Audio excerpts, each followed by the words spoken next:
Buonasera a tutti, benvenuti all'Ateneo Veneto.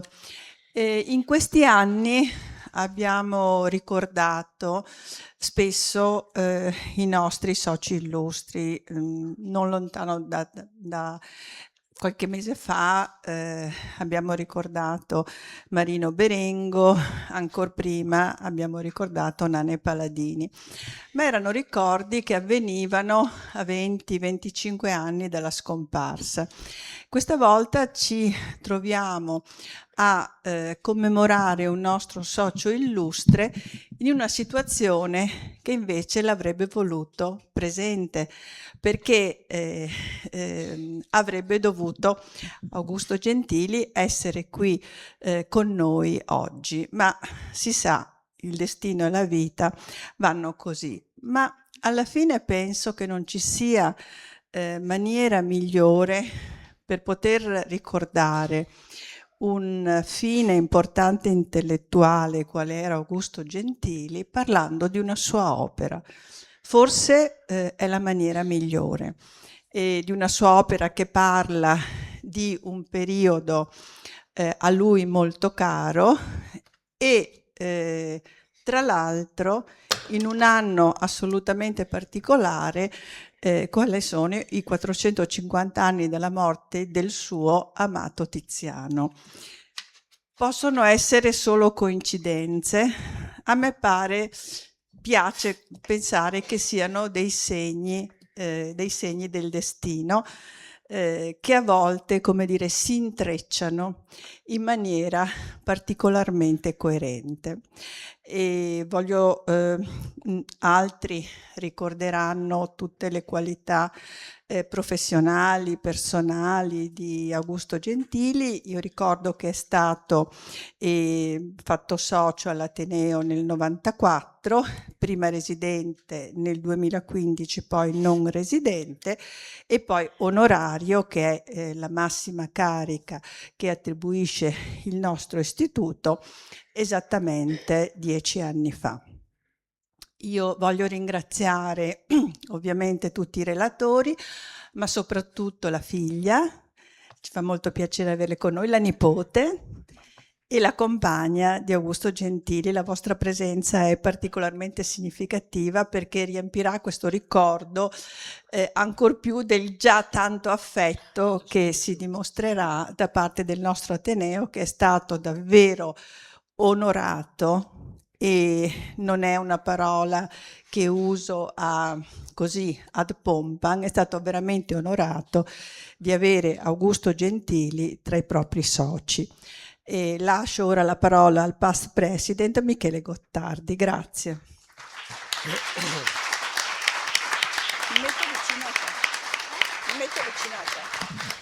Grazie Presidente, grazie a tutti voi, a tutte e tutti voi che siete qui questa sera per presentare un libro che nelle ultime mail che avevamo scambiato con Augusto alcuni mesi fa doveva essere oggetto di una presentazione fatta in primavera, così era stato detto in modo piuttosto, come dire, largo, ma che in qualche modo in primavera l'abbiamo portato, ovviamente, anche se in una condizione ben diversa.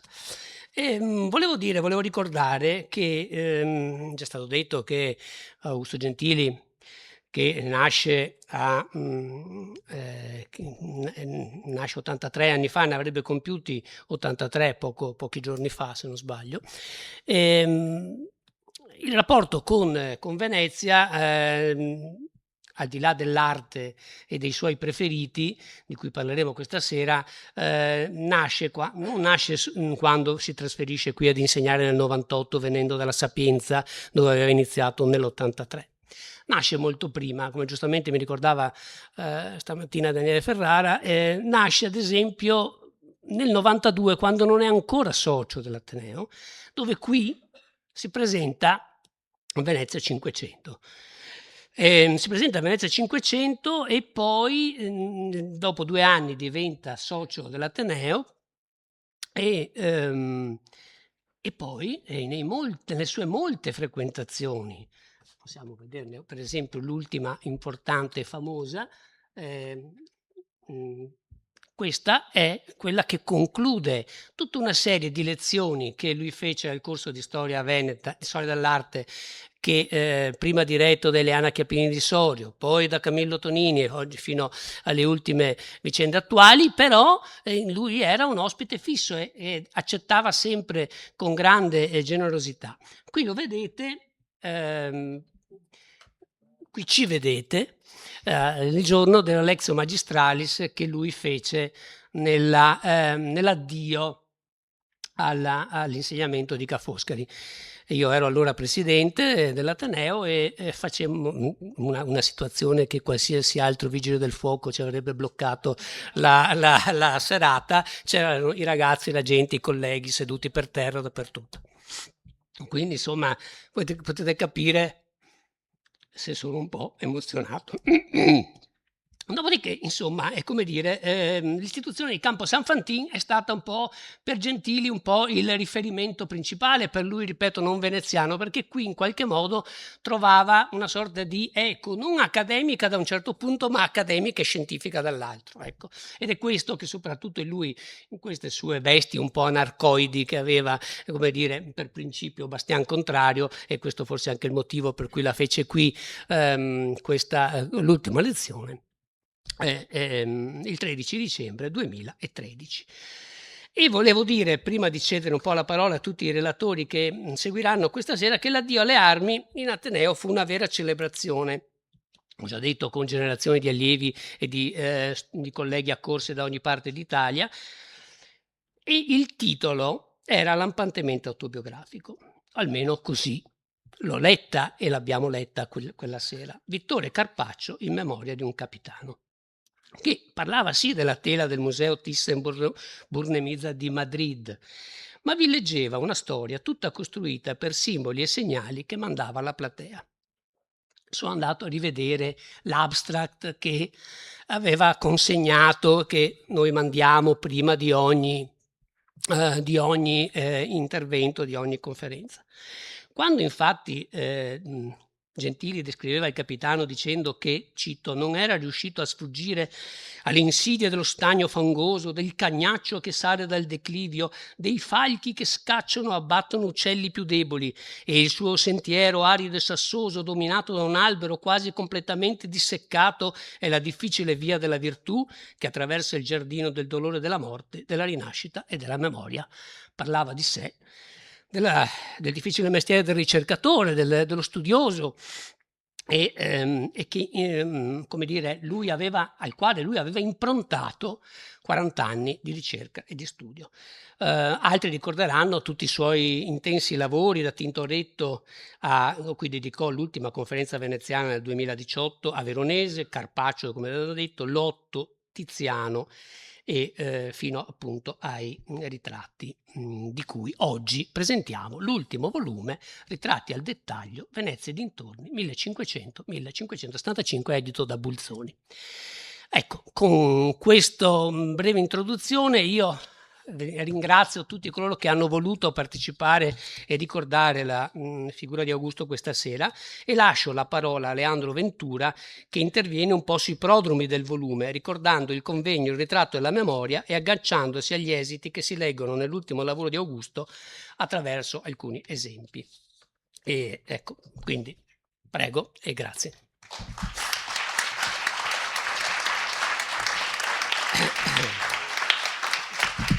Leandro Ventura è dell'Istituto Centrale per il Patrimonio Immateriale di Roma, e se posso dire una cosa, il patrimonio immateriale era qualcosa a cui faceva sempre riferimento Gentili, peraltro uno che invece la fonte e il patrimonio materiale archivistico l'aveva studiato e sapeva cosa voleva dire. Prego. Grazie. Dunque, vediamo. Ecco. Allora, sì, io volevo introdurre un pochino l'interesse di Augusto Gentili per il ritratto, che inizia molto presto.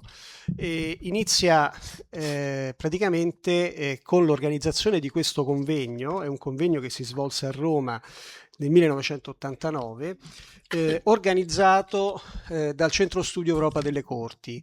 Ecco, volevo ricordare anche questo centro studi, era un gruppo di studiosi che si riunivano liberamente per lavorare, per fare ricerca e promuovere anche la ricerca sul tema della cultura di corte, inteso in senso ampio. Era un gruppo assolutamente interdisciplinare e il lavoro di ricerca interdisciplinare è stato sicuramente un lascito che questo gruppo di studiosi ha creato e ha lasciato. Per appunto, il convegno sul ritratto alla memoria appunto, si mise in piedi un gruppo di lavoro assolutamente interdisciplinare in cui c'erano degli storici della letteratura come Amedeo Quondam, degli storici dell'arte come ovviamente Augusto Gentili, Daniela Ras, Claudia Ceri, insomma un gruppo veramente molto nutrito, e vennero prodotti 3 volumi. Il primo, questo, è il volume diciamo di introduzione al convegno, venne pubblicato in occasione del convegno e poi vennero pubblicati altri 2 volumi con gli atti del convegno. Questo volume uscì nell'89, gli altri 2 nel 93. Ecco, e qui troviamo già i primi, diciamo, le prime testimonianze dell'interesse di Augusto per il ritratto, tra l'altro con appunto un saggio in questo primo volume su Lorenzo Lotto e nel secondo volume su Carpaccio, quindi 2 pittori che poi saranno da lui approfonditi, seguiti in maniera straordinaria. E devo dire che insomma la metodologia che lui ha usato è un po' quella che poi riporta nell'introduzione a questo libro, perché quando appunto cita la mostra carpaccesca di Washington, non ne parla molto bene, ne parla appunto di una mostra in cui prevale il tema dello storytelling. E quindi lo storytelling che però insomma in qualche modo è basato su delle cancellazioni fondamentalmente, delle semplificazioni, no? Invece di quello che è necessario sapere quando si parla di immagini. E appunto nel primo volume affronta il tema della ritrattistica di Lotto a Bergamo, partendo dal ritratto dei coniugi Casotti e soffermandosi in particolare sui ritratti di Leonino e Lucina Brembate, approfondendo ovviamente quelli che sono i dettagli, no? I dettagli che consentono il riconoscimento di questi personaggi, quindi che ne so, la zampa del leoncino in mano a Leonino Brembate che consente appunto di riconoscere il nome del personaggio ritratto, oppure lo stemma della famiglia Brembate su uno degli anelli di Lucina, ma qui nella luna non si vedono in questa foto, però fidatevi, le lettere CI, quindi è una sorta di rebus che consente di ricostruire il nome della donna ritratta, Lucina. Quindi insomma lavorare sui dettagli, lavorare sull'approfondimento del dettaglio è fondamentale perché poi ci porta anche dal punto di vista metodologico a ricostruire un contesto, è quello che lui ha sempre fatto, ricostruire un contesto sulla base di letture di testi, dei testi che circolavano in quel tempo, in quel contesto culturale, la lettura della documentazione d'archivio, anche questa fondamentale, insomma è un po' tutto quello che poi a noi allievi ha insegnato a fare per condurre la nostra attività di ricerca. Nel secondo volume, che è questo, appunto uscito come raccolta di atti del convegno dell'89, questo è il terzo, così giusto per far vedere un po' le copertine, e nel secondo volume affronta invece il tema della ritrattistica in Carpaccio. Non parlando propriamente di ritratti, ovvero parte dal disconoscimento dell'identificazione del cardinale Bessarione nel Sant'Agostino nello studio e come dire, va ad approfondire invece quello che effettivamente è l'immagine, quella che è effettivamente l'immagine che noi conosciamo di Bessarione. E chiaramente il ritratto di Bessarione, il profilo nel dipinto di Gentile e Bellini con Bessarione che dona la teca con la reliquia della croce e identifica Bessarione in questo personaggio qui, questo monaco che assiste ai funerali di San Girolamo. Il profilo è esattamente lo stesso.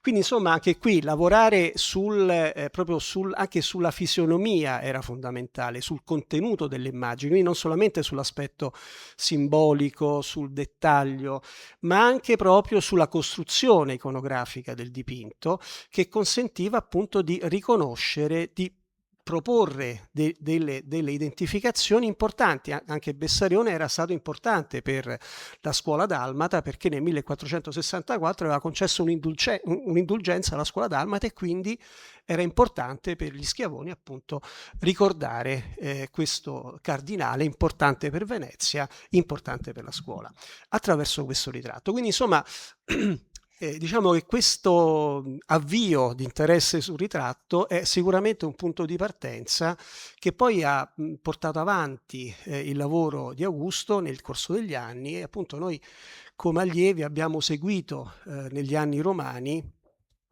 anche laureati, anche dottorati, andavamo a frequentare le sue lezioni, devo dire, e abbiamo seguito appunto questo approfondimento del tema del ritratto che è partito proprio da questi primi passi su Lotto e su Carpaccio. Grazie.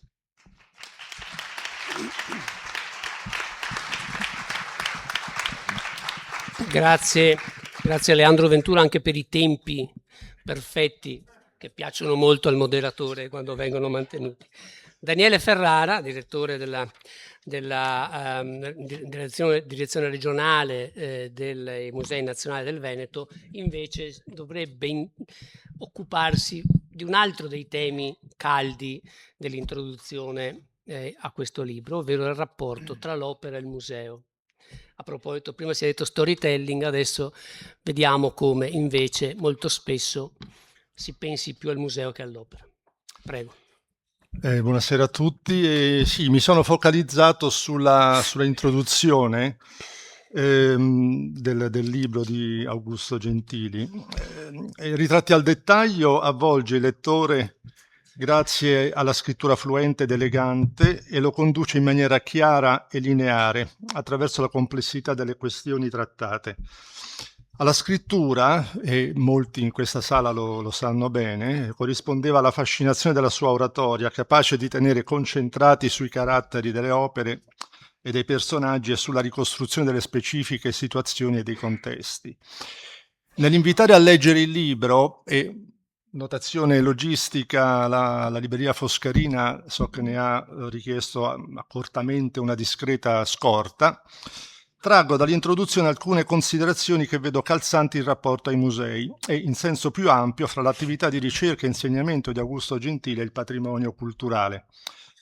Da Carpaccio a Tiziano, una introduzione morettiana. Scusate, alleggeriamo.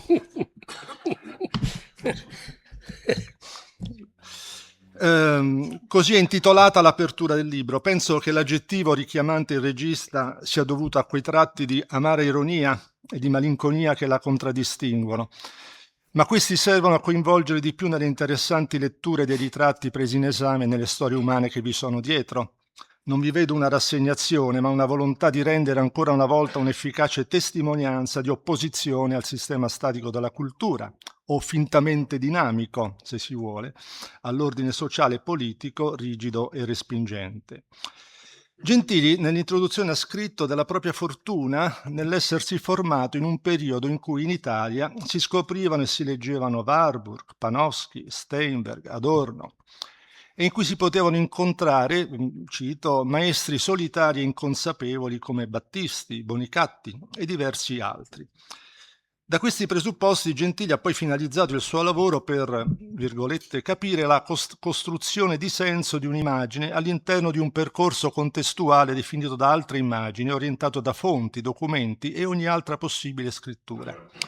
Quelle letture, quegli incontri, i risultati della sua ricerca li ha sempre condivisi con allievi, colleghi e lettori, e questo libro ne è un'ulteriore riprova. Lo precedono, per fortuna, diversi altri volumi, tanti altri saggi e le innumerevoli lezioni e incontri. Nell'ambito dei musei osserviamo, da un lato, come essi risultino da tempo impegnati nell'inseguimento del pubblico poco o nulla abituato a frequentarli, ricorrendo a strumenti quali social, le narrazioni light, la multimedialità e anche le mostre più o meno blockbuster, gli influencer, gli spot. Ben inteso, c'è la possibilità, la libertà di godere del patrimonio culturale come si vuole, cogliendo anche solo l'aspetto superficiale di forme complesse per fruire almeno della vitalità formativa dell'opera nei suoi aspetti esteriori. Ma occorrerà continuare, dall'altro lato, ad affermare il ruolo del museo come luogo di studio e conservazione del patrimonio culturale, divulgandone quei risultati sicuramente più complessi e sui quali dovrà essere esercitata una mediazione e una comunicazione il più possibile accattivante. Proporre, insomma, l'alternativa agli sguardi frettolosi, come li definisce, invitando a osservazioni prolungate e ripetute dell'opera, ovviamente coniugate agli esiti che scaturiscono dalla ricerca che vede la storia dell'arte cooperare con le altre discipline umanistiche e con le scienze. Vedrete e sentirete dai colleghi come si definiscono in questo libro più visuali intorno alle opere d'arte, scaturisce la pluralità dei temi e dei protagonisti, individuali e collettivi. Si amplia, insomma, la raggiera degli argomenti, dei motivi di interesse, delle tracce lasciate da quei sentimenti che qualche secolo fa mossero le persone a richiedere di realizzare un ritratto oppure un ciclo affrescato. Ritratti in dettaglio testimonia appunto ciò. Nell'introduzione non a caso viene ribadita da Gentili l'insofferenza per gli specialismi autoreferenziali dei curatori museali, la critica alla produzione a catena di mostre confuse con la ricerca, e magari a svantaggio di una profusione di sforzi rivolta al riallestimento di spazi, allo studio, a far conoscere o riscoprire quanto già presente nei musei e sul territorio. La critica al restauro fine a se stesso, ovvero la materia confusa con l'opera. E qui a mio avviso interessante notare come il criterio scientifico del restauro, che era stato di Argan e Brandi, razionale atto critico in sé aperto all'interdisciplinarità, opposto al concetto del restauro quale strumento al servizio del giudizio, funzione della critica, caro invece all'attribuzionismo, trovasse sul tema dell'integrazione di materia e immagine, pur dalle rispettive diverse posizioni, un parallelo con un autore caro a Gentili, ovvero Panofsky, in una sua conferenza del 1940. Quelle riflessioni appunto sulla storia dell'arte quale disciplina connessa a una analisi archeologica ad ampio spettro che intorno alla forma materializzata non pone gerarchie fra ciò che si percepisce a occhio nudo e ciò che gli strumenti scientifici consentono di vedere oltre alla materia. L'approccio di Augusto Gentili all'opera d'arte ritengo costituisca una sorta di testimonianza democratica. Attraverso la combinazione fra le opere, le immagini e i documenti della storia materiale si parla di nobili e cittadini, di potenti e di umili, di mercanti e artigiani. Quindi i temi dei suoi studi costituiscono un patrimonio utile per soddisfare quel criterio ritenuto oggi primario per i musei, l'inclusività. Criterio dal significato amplissimo, declinabile in vari modi, anche inadeguati se collegati alla cancel culture e ad alcune sue manifestazioni. Inclusività significa intanto far conoscere alle comunità residenti quanto del patrimonio culturale insiste sul loro territorio e significa affrontare attraverso il patrimonio culturale senza censure i fattori di divisione nella società oppure in maniera comparata e condivisa con le comunità di altri paesi quanto ha diviso e quanto ha unito i popoli nel corso della storia. Storie antiche ma al tempo stesso senza tempo perché nell'essenza di quelle possiamo riconoscervi le nostre, nonostante l'ovvio mutare dei codici culturali e la complessità di doversi cimentare nella loro individuazione e interpretazione. Non c'è necessità assoluta di grandi mostre, c'è invece bisogno che il pubblico possa appunto guardare meglio e con maggiore disponibilità di informazioni al patrimonio storico-artistico diffuso. Occorre che nel mare magnum della comunicazione vi siano voci che invitino ad attraversarne le diverse vicende, i diversi luoghi che lo caratterizzano.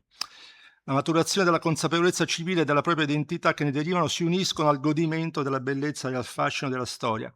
Questo libro e tutta l'opera di Augusto Gentili costituisce in tal senso una miniera inesauribile di idee e spunti per continuare ad appassionarci. Grazie.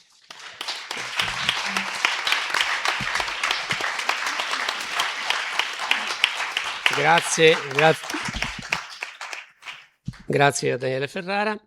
E ora la parola a Maria Elena Massimi del Liceo Artistico di Porta Romana e Sesto Fiorentino, che torna sulle ragioni di vita del capitano.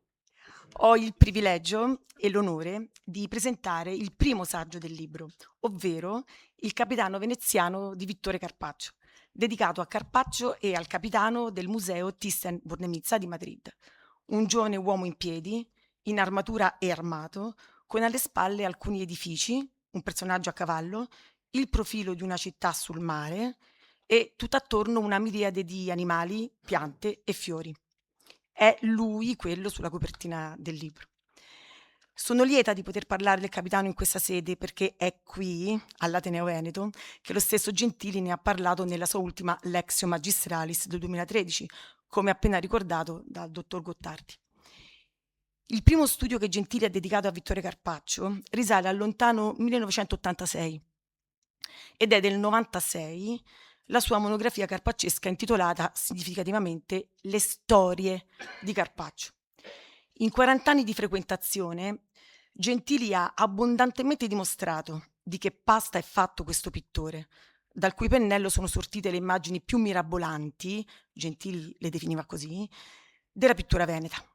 Carpaccio è infatti un narratore pienamente cosciente, un organizzatore incredibilmente sapiente di storie, che, come Gentili ha molto insistito negli ultimi tempi a dire, è assai diverso dall'essere uno storyteller, etichetta assai alla moda, finita cucita addosso allo stesso pittore nei contributi più recenti. Uno storyteller è piuttosto uno che la storia la taglia e la rimodella, semplificando e manipolando. Anche Gentili è stato un grande narratore, in voce e in scrittura, delle storie che attraverso i suoi studi ha ricostruito. Narrava disseminando indizi, guidando l'ascoltatore o il lettore al disvelamento progressivo, a vedere qualcosa che era lì, sotto gli occhi, ma non si notava, e poi all'improvviso appariva. Ed era la tessitura metaforica, la trama complessiva, il senso dell'immagine. E anche lui non è mai stato uno storyteller, cioè uno che racconta la storia come la vuole e come gli va, ma uno che racconta la storia per come si rivela all'indagine dello storico, alla ricerca puntuale nelle fonti. Il punto è che l'ha sempre fatto con immensa bravura, con infinita capacità di destare interesse e perfino entusiasmo, meglio di qualunque smaliziato storyteller. Ha saputo narrare ad ogni tipo di pubblico, con un senso di vertigine. Lo rivedo analizzare il capitano di Carpaccio nell'aula magna del mio liceo di Firenze, davanti a ingenui e sprovveduti ragazzini di terza superiore, riconoscendo a quell'uditorio la stessa dignità dei suoi pubblici migliori. Del fascino e della potenza del suo racconto potremo fare ancora esperienza guardando le registrazioni video dei suoi interventi, leggendo i suoi saggi e i suoi libri, interpellando chi di noi l'ha personalmente conosciuto, la nostra memoria, cosa che gli sarebbe molto gradita, credo. Nell'orizzonte di Gentili, il capitano si affaccia nel 1996, anno intensamente carpaccesco, quando viene pubblicato, nel mese di gennaio, Le storie di Carpaccio, Venezia, i turchi, gli ebrei, e in aprile il dossier Giunti Carpaccio. Questo personaggio solitario compare in sordina nelle pieghe della narrazione delle guerre turco-veneziane al passaggio fra 4 e 500, che fanno da sfondo e sostanza agli affollatissimi teleri della scuola di Sant'Orsola e della scuola dei Santi Giorgio e Trifone. Appare prima in una nota del libro, con promessa d'attenzione in altra occasione, poi in un paragrafo del dossier, dove Gentili non lo chiama più, come invece tutti lo chiamano ancora oggi, cavaliere, ma giovane eroe senza nome, perché a suo dire il nome è l'unica cosa che manca a un personaggio di cui il dipinto racconta tutta la storia, non per sequenze narrative, ma per segnali e simboli. Del maggio di quell'anno 96 è un intervento nella giornata di studi dedicata a Venezia nel Rinascimento di Villa Tatti a Firenze. E da allora, attraverso un racconto orale generoso, offerto per anni senza tema alcuna nelle aule universitarie e nelle conversazioni private, la figura senza nome è andata precisandosi grazie alla messa a fuoco dei segnali e dei simboli della sua storia. Del capitano Gentili ha parlato con i suoi studenti molto prima di offrire un'intervista a Fabio Isman nel 2003 per il numero 2 dell'almanacco Venezia altrove, e ha offerto un'intervista molto prima di scrivere un testo in proposito e dare corpo alla sua idea. Il saggio che apre il libro Ritratti al dettaglio è apparso per la prima volta in spagnolo solo nel 2017 nel catalogo della Mostra Madrilena El Renacimiento en Venecia e in italiano nel 2018 sull'ultimo numero di Venezia 500, la rivista fondata da Gentili. Cosa troverà il lettore in questo saggio? Un'interpretazione dell'immagine e con essa una lezione di metodo, ma soprattutto la vicenda, dolorosa e vera, di un uomo, la sua storia personale, ritagliata dal flusso della storia con la maiuscola e, per rimanere in tema pittorico, sapientemente incorniciata. 10 righe preliminari, programmatiche, chiare e ferme, promettono di smontare e rimontare la macchina interpretativa del dipinto in relazione ai dati fondamentali di titolo, data, soggetto, significato, contesto. I 5 paragrafi del saggio mantengono la promessa. Il metodo di Gentili è il seguente: davanti a un'immagine guardare a lungo, con infinita pazienza, vedere tutto, i famosi dettagli. Intendo vedere tutto quello che c'è, non solo quello che fa comodo.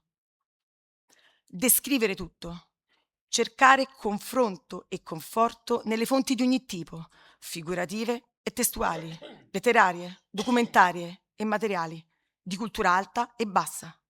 Aprirsi all'interdisciplinarietà, ricorrere all'osservazione diretta, chiedere, se necessario, lumi agli esperti, cercare di capire tutto, provare infine la coerenza interna dell'immagine come insieme tutto significante e provare la sua rispondenza ai fatti storici di cui diviene essa stessa documento.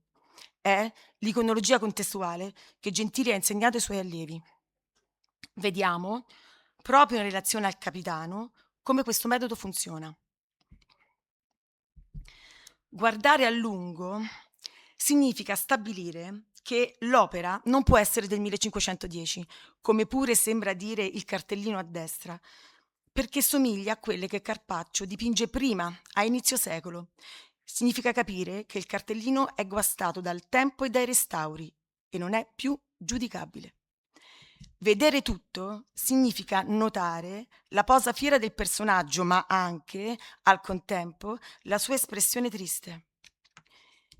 Descrivere tutto, utilizzando la lingua con precisione estrema, significa dire che il personaggio non sta per sfoderare, ma ha rinfoderato la spada, che evidentemente non gli serve più.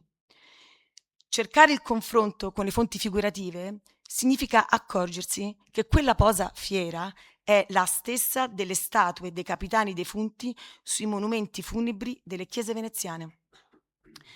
Cercare il confronto con le fonti testuali, gli erbari, i bestiari, significa comprendere la ragione della convivenza delle specie nell'irrealistico giardino botanico e zoologico che circonda il personaggio.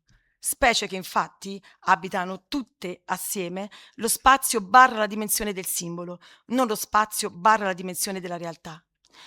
Ogni pianta, ogni animale viene visto e chiamato per nome. Pervinca, iris, aquileggia, ranuncolo, arum, narciso, primula, miosotis, giglio, malvarosa, violetta.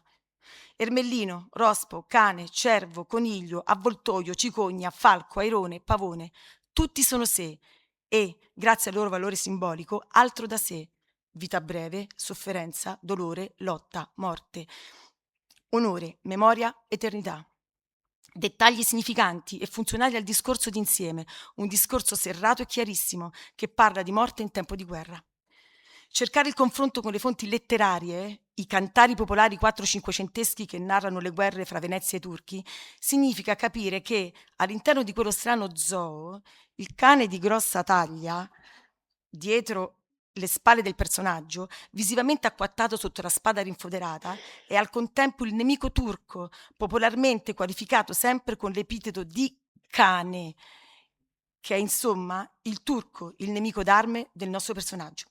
Cercare il confronto con le fonti materiali gli stemmi in pietra di un palazzo nobiliare veneziano, oggi trasformato in un hotel, che recano lo stesso motivo a scacchi presente sulle scarpe del personaggio e i colori nero e oro presenti ovunque nel dipinto, significa trovare per il capitano un nome possibile. Cercare il confronto con le fonti documentarie, la diaristica di Stato, significa trovare la conferma di quel nome e la storia dell'uomo che lo portò. Non racconterò la storia di Marco Gabriel, capitano della fortezza veneziana di Modone nel Peloponneso, coinvolto nella guerra contro il turco e morto nel 1501. Gentili lo fa da par suo e devo lasciare al lettore il piacere e il dolore della scoperta. È una vicenda triste e per certi versi cattiva, nei confronti della quale il dipinto di Carpaccio funziona come un risarcimento d'onore, sia nell'insieme che nei dettagli di senso, i quali recano in sé l'insieme come schegge di uno specchio. Pur non volendo guastare la sorpresa, non posso tuttavia sottacere il dettaglio a questo proposito più pregnante.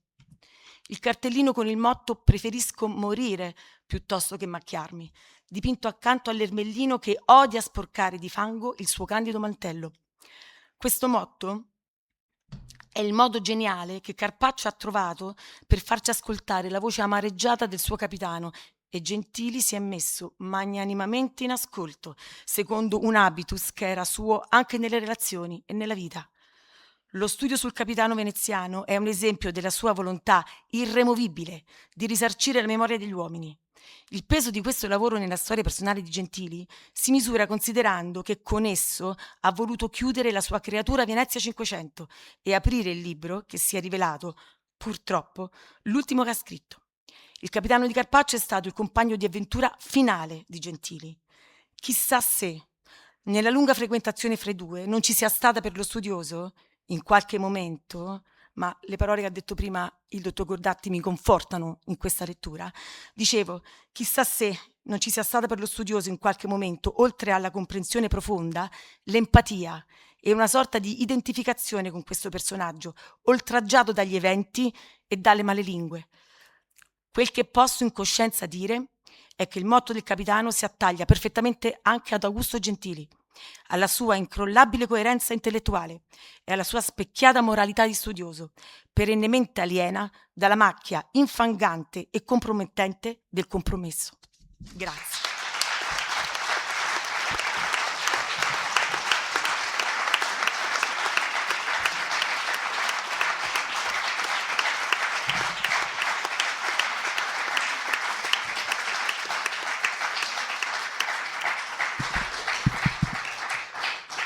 Valeva la pena esplorare qualche minuto. Costanza Barbieri, dell'Accademia di Belle Arti di Roma, interviene sulla rappresentazione dei ritratti femminili.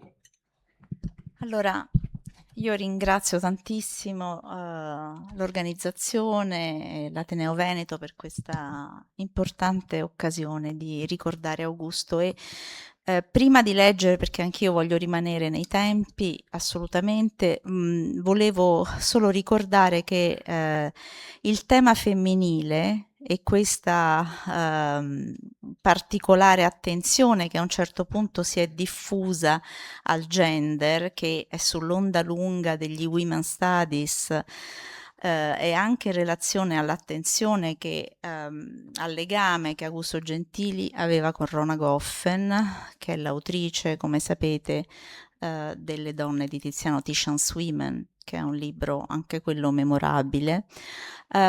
Questa storia si incrocia anche un po' con la mia storia personale, perché io andai a fare il dottorato negli Stati Uniti da Rona Goffen pensando di seguire le orme dei nipotini, dei pronipoti di Panofsky, invece trovai il gender e trovai una situazione completamente nuova,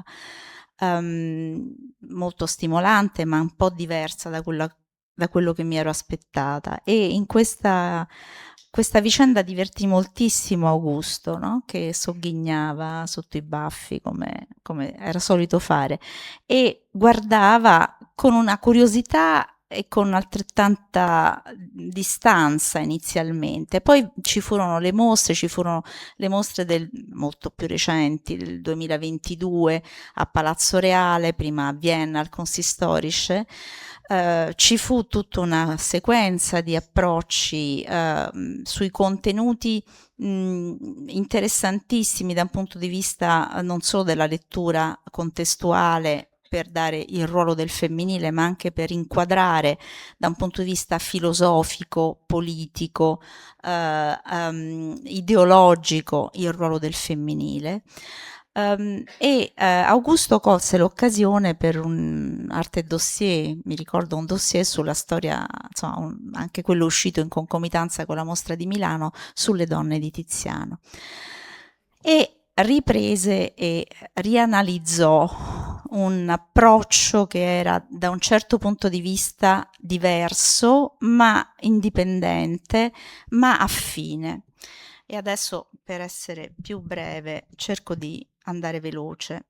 Dicevo, il suo approccio appare anche nel testo, ritratti al dettaglio, con una compattezza di lettura e di indagine di rara efficacia anche su questo specifico tema del femminile.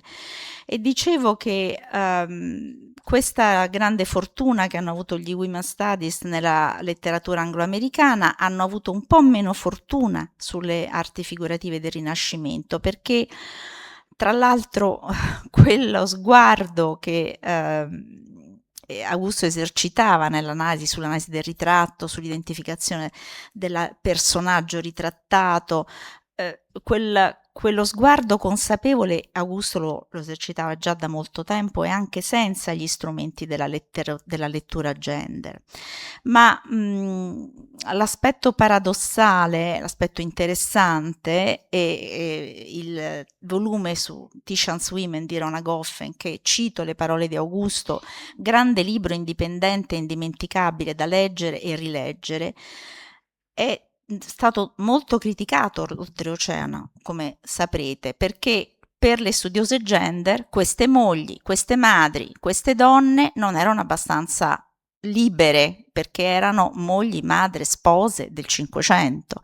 Quindi da un certo punto di vista, paradossalmente, questo approccio che in chiave antropologica, sociologica, dava un'identità a queste figure, dall'altro punto di vista però appariva non abbastanza appropriato, no? Questa volontà di liberazione del femminile, e quindi insomma un paradosso molto interessante. Dall'altra parte, sull'altra sponda dell'oceano, la storia dell'arte tradizionale fatica ancora ad accettare gli studi di storia delle idee, no? Di storia dell'arte e di storia delle idee. Ma veniamo a Carpaccio.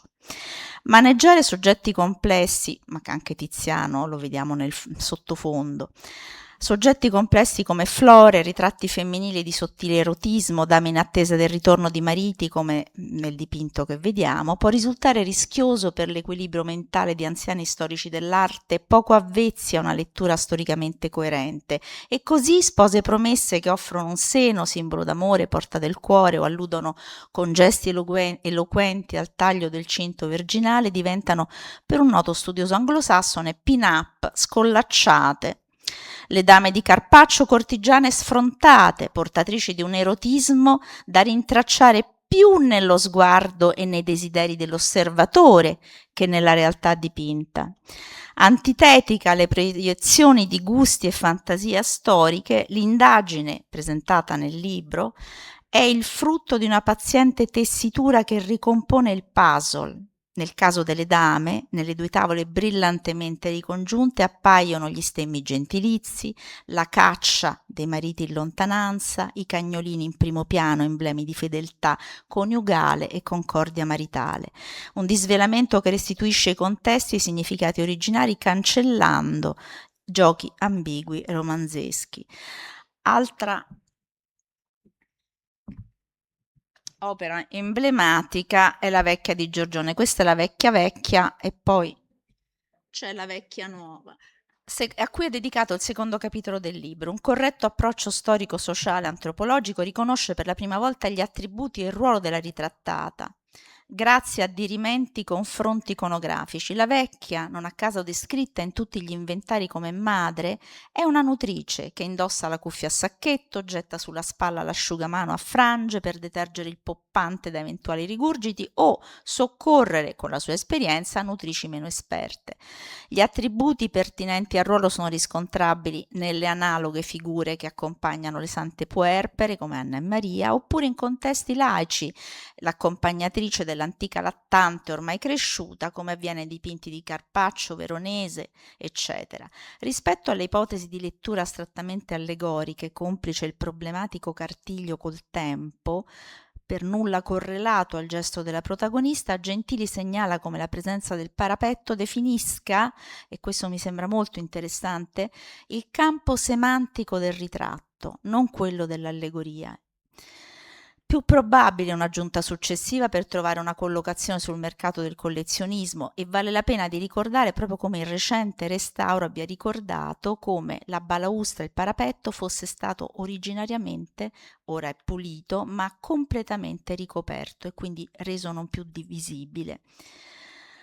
Siamo quindi in grado di riconoscere in questo primo ritratto, che conferisce dignità a una nutrice, una balia asciutta e colma un vuoto, riconosce importanza a un ruolo decisivo nella famiglia di Antico Regine, una vera e propria agnizione, recuperata con dovizia di dettagli e iconografiche evidenze, per riconoscere e attestare un'identità sociale e familiare. Rosella Lauber, sulla scorta di Gentili, l'ha accuratamente descritta come figura guida, portatrice di saggezza, esperienza, prudenza, giudizio, vigilanza, diligenza, conoscenza e trasmissione di conoscenze. Concludo con un altro ritratto rivoluzionario riconosciuto dal nostro autore, la gentildonna londinese di Tiziano, che mostra... Sono andata avanti. La gentildonna veneziana che mostra quasi divertita il paragone tra il rilievo marmoreo alla maniera degli scultori veneziani, ottenuto però attraverso il mezzo pittorico, e la sua immagine dipinta con un conseguente primato. Il ritratto colpisce, e cito, per questo sguardo così insolitamente naturale, lungo, diretto, non certo impudico, ma forse un tantino impudente, chiusa citazione, che fa percepire la presenza energica e potente della protagonista. Questa lettura si allinea agli interessi dei gender studies, pur mantenendosi saldamente autonoma nell'esercizio di quel looking hard in cui Augusto primeggiava, e suggerisce come l'improbabile titolo di Schiavona sia il risultato straniante di un femminile quasi esotico, non accettabile, che ribalta la tradizionale passività degli sguardi sfuggenti di donne più timide o costrette alla riservatezza. La presenza forte e assertiva caratterizza, quasi dalle maniere discutibili, dice Augusto, caratterizza uno sguardo insolitamente attivo e coinvolgente, un apax legomenon della ritrattistica veneziana, segno di un momento storico eccezionale che non si ripeterà. Grazie a queste aperture fulminee, anche l'ultimo libro di Augusto è decisamente un libro da leggere e rileggere, che apre nuove strade dentro e fuori Gender Studies. Grazie.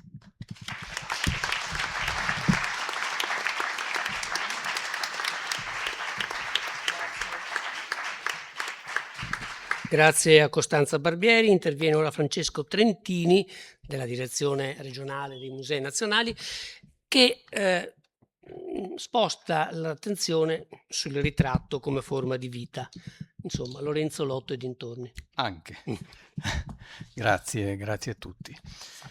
Sì, Ritratti al dettaglio è un libro concepito come un viaggio avventuroso, attraverso la diffusa preoccupazione per la costruzione di un'immagine di sé vissuta da uomini e donne a Venezia e dintorni in età moderna, più precisamente, dice Gentili, tra il 1500 e il 1575. Sono 101 i ritratti che Gentili decide di porgere al lettore in una sequenza talora vertiginosa, talora serrata, talora più rarefatta. Opere in molti casi entrate da tempo nei testi di Augusto, in altri casi presenze recenti, le une come le altre portate a nuova attualità da una strategia di montaggio e da un impianto argomentativo generale che autorizza a parlare di questo libro come di un'opera nuova, ancorché retrospettiva, sorprendente, fondativa, proiettata al futuro. Bisogna arrivare a pagina 83, giusto a metà dell'opera, perché Gentili decida di esplicitare al lettore gli obiettivi del suo progetto. Nell'introduzione morettiana aveva posto altri presupposti di metodo e di ordine più generale.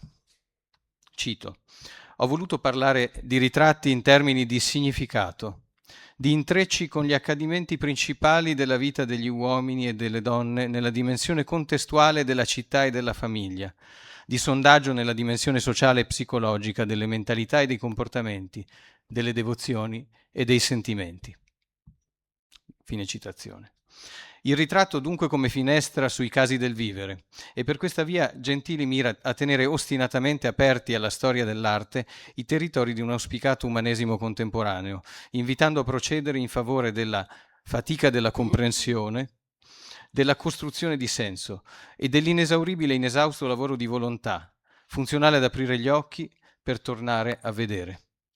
Un appello a un'etica della rappresentazione e della visione. E per questa via Gentili ci porta ad esempio a scoprire o a riscoprire la funzione del ritratto all'interno della schermaglia amorosa nella Venezia del Cinquecento, a partire dalla prima elaborazione del sentimento, vero o simulato non importa, è il caso della splendida liutista di Palma, che vedete qui alla vostra sinistra, da Alnwick Castle. Donna che attende di poter duettare con l'amato distante e che è intimamente affetta da melancolia d'amore. E passando poi per le successive formalizzazioni sociali, il ritratto di fidanzamento, il ritratto nuziale. L'appello di Gentili a prendere atto di come l'immagine serva a costruire ruoli e dare forma al vivere, anche quando i ruoli rischiano di essere incrinati dai momenti e dai casi della vita. La coppia, questa volta due anonimi ritratti da Savoldo, qui alla vostra destra, verso la fine degli anni '20 del Cinquecento, lasciata la sfera del desiderio alle immagini del passato, si trova nel matrimonio a sublimare l'umanissimo desiderio di prole attraverso la suprema contemplazione della vera umanità di Cristo.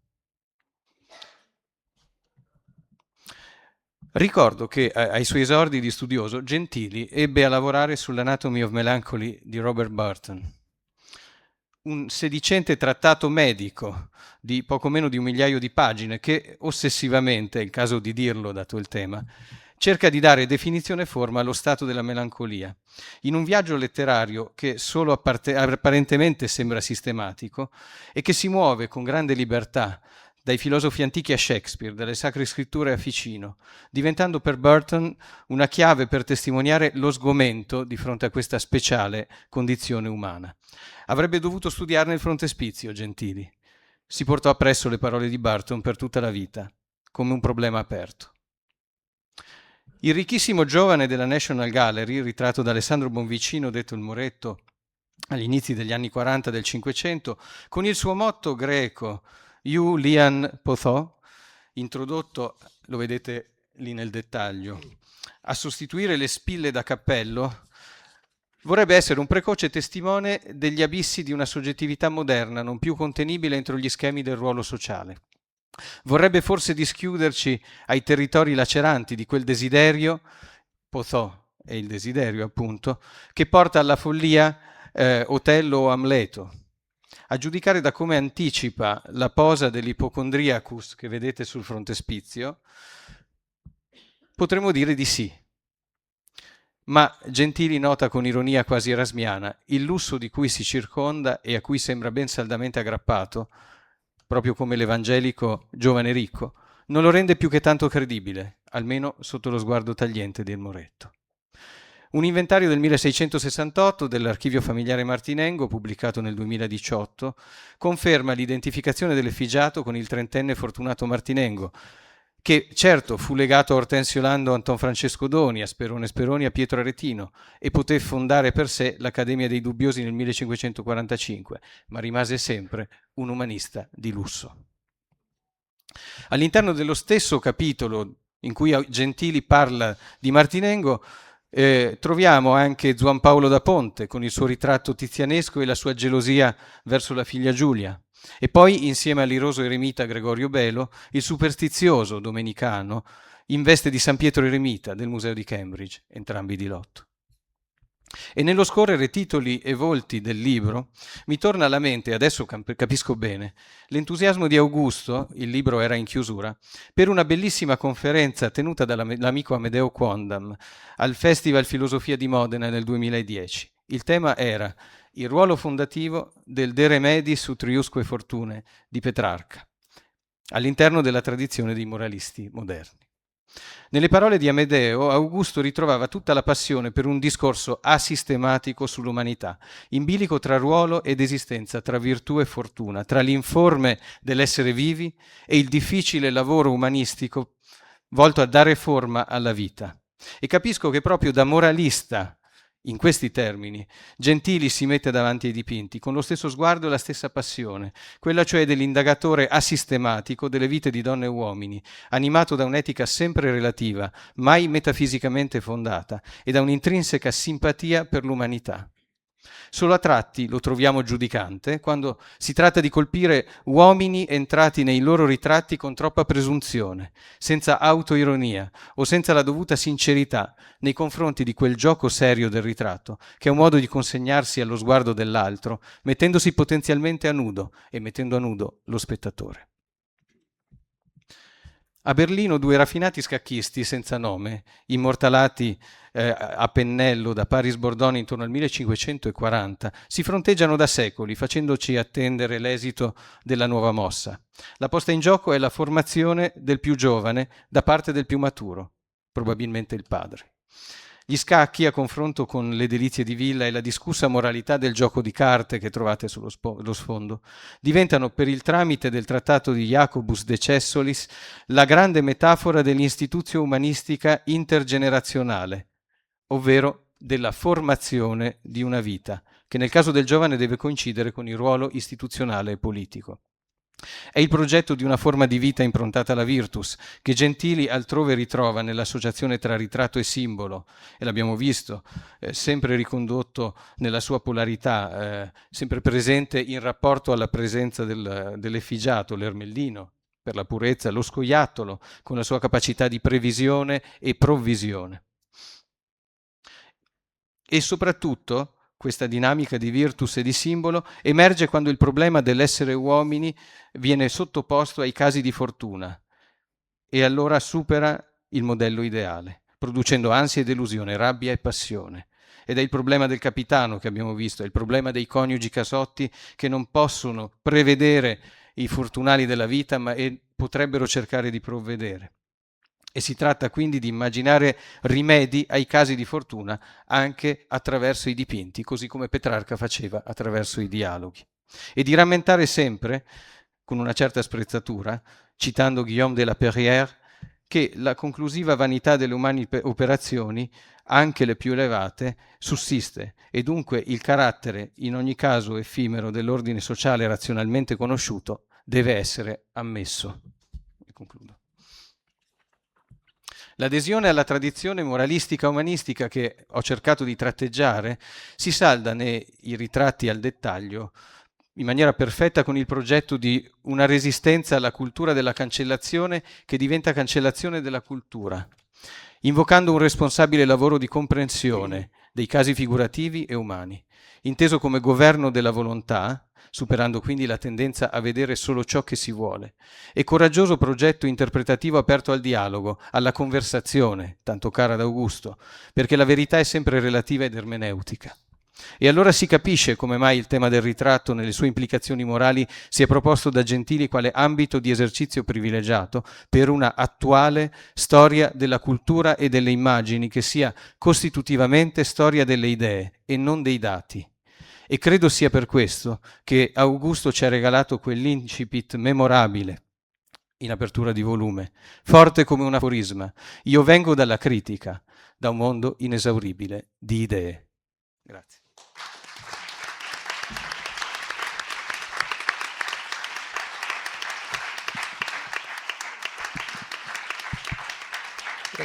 Grazie a Francesco Trentini. Ora la volta di Valentina Sapienza, a cui molto dobbiamo, siamo qui questo pomeriggio, questa sera e anche nell'organizzazione. Valentina Sapienza insegna a Ca' Foscari e in qualche modo, mutatis mutandis, prosegue nell'opera di Augusto. Grazie Michele, grazie all'Ateneo Veneto e grazie a tutti gli amici e i compagni di strada. Questo è un saggio erudito, così tuona Augusto Gentili all'inizio del suo scritto dedicato alla celebre Allegoria della prudenza di Tiziano alla National Gallery di Londra, subito ribattezzata sulla scorta di Panofsky Allegoria del tempo governato dalla prudenza. Ho scelto di dedicare i pochi minuti che ho a disposizione proprio a questo contributo perché credo che contenga alcune delle preoccupazioni più care ad Augusto, che hanno ispirato molti di noi, obbligandoci a praticare il mestiere che facciamo con serietà, rigore scientifico e persino con amore. Ma l'ho scelto anche e soprattutto perché credo che in questo studio, forse più che in altri, sia possibile ritrovare Augusto, il suo modo di intendere la storia dell'arte come percorso umano, le sue riflessioni condotte con prudenza sul tempo, la vecchiaia, l'eredità e forse anche sul senso della fine. Comprendere il significato di un dipinto come l'allegoria del tempo governato dalla prudenza significa aderire a un modello di storia dell'arte in aperta opposizione con la traiettoria che la nostra disciplina, stanca e morente, fatta di libri allegramente colorati e di mostre freneticamente insipide, sono le parole di Augusto naturalmente, ha scelto da tempo di percorrere. Significa riconquistare gli strumenti propri delle scienze umanistiche, unici compagni legittimi per indagare qualsivoglia forma di creazione umana nella sua complessità. Tanto per citarne alcuni, saper leggere e citare la saggistica e non solo quella scritta nella propria lingua, conoscere il latino, saperlo tradurre accuratamente, saper individuare e comprendere le fonti primarie, soprattutto quelle che il pittore avrà avuto a portata di mano. Per indagare il significato sarà poi inevitabile praticare l'iconologia, una scienza che non è mai stata alla moda, neppure quando a praticarla era il grande Irving Panofsky naturalmente, un'iconologia a cui da tempo Gentili ha scelto di affiancare l'aggettivo contestuale e che con Michele Di Monte all'occorrenza, per evitare inutili e sterili barricate ideologiche, è disposto a ridefinire in un'accezione minimale. Per iconologia deve intendersi, cito, lo studio analitico dell'organizzazione strutturale delle immagini, della loro modalità di funzionamento e significazione in rapporto alle nostre capacità cognitive e alla possibilità di mobilitare specifiche competenze dello spettatore. Fine citazione. Dirò brevissimamente del significato dell'invenzione tizianesca solo perché il pubblico non specialista e gli studenti presenti in sala che ancora non hanno letto questo volume possano seguire più agilmente. Partiamo come sempre dalla descrizione. L'immagine è chiarissima, 3 teste d'uomo, un anziano, un uomo maturo e un giovane, a cui corrispondono 3 teste di animale, un lupo, un leone e un cane. Le sovrasta un'iscrizione in latino, ex preterito presens prudenter agit, ni futurum actionem deturpet. Sulla base del passato, il presente agisce con prudenza affinché il futuro non rovini l'azione. Gentili sposa quasi integralmente la lettura di Panofsky, il grande Irving, che riconosce nelle 3 teste d'uomo il vecchio Tiziano, il maturo Orazio, figlio del pittore, e il nipote Marco. L'associazione con le 3 teste di animali ha origini antichissime e deriverebbe addirittura dai Saturnalia di Macrobio, che le usa per descrivere la qualità del tempo, il lupo che consuma come il passato, il leone che è sempre pronto per l'azione presente, il cane invece costantemente speranzoso come il futuro. Ma Tiziano, dice bene Augusto, arriva a Macrobio passando per una fonte molto più vicina a lui, quello straordinario compendio di dell'arte della memoria, che è l'idea del teatro di Giulio Camillo, il grande erudito, letterato e filosofo amico di Tiziano e di Aretino. Le tre teste di lupo, di leone e di cane sono tali, scrive Macrobio, che gli antichi, volendo figurare i tre tempi, cioè il passato e il futuro, dipingevano le tre predette teste, e che quella del lupo significa il tempo passato, perciò che ha già devorato, quella del leone il presente, se il presente darsi può, perciò che gli affanni presenti ci mettono così fatto terrore, qual ci metterebbe la vista d'un leone se ci soprassesse. E quella del cane significa il tempo futuro, perciò che a guisa di cane adulatore il tempo futuro ci promette sempre di meglio. Adunque questa immagine conterrà questi tre tempi saturnini e i loro appartenenti. Il dipinto funziona secondo la logica degli emblemi o imprese che associano un'immagine a un testo, a costituire l'oggetto della riflessione e il destino dell'opera stessa di Tiziano, l'ingombrante e gigantesco passato ormai consumato su cui incombono un presente e un futuro, quello rappresentato dal figlio Orazio e dal nipote Marco, non proprio tanto rosei. Si tratterebbe perciò, a dirla un po' brutalmente, di una prudente riflessione del pittore sul senso della fine. Augusto ha scelto di frequentare due pittori in maniera continuativa e quasi ossessivamente per più di 4 decenni. Carpaccio, dalle dame alle storie passando per il capitano, e Tiziano, dalle allegorie musicali e amorose fino alla sua pittura infinita. Mi sono fatta l'idea, e non credo di essere la sola, che tuttavia parlare e scrivere di Tiziano abbia coinciso per lui con una ricerca intima e personale. Avere a che fare con il destino del grande pittore cadorino per una serie di straordinarie coincidenze funzionali, direbbe lui, gli ha permesso di parlare anche di sé. Penso alla delusione di Tiziano per la cultura umanistica a cui aveva aderito con convinzione da giovane e che poi si conclude decenni dopo con il fallimento di quell'ideologia raffinata, raffigurato attraverso la crudeltà degli dei e il disfacimento della pittura.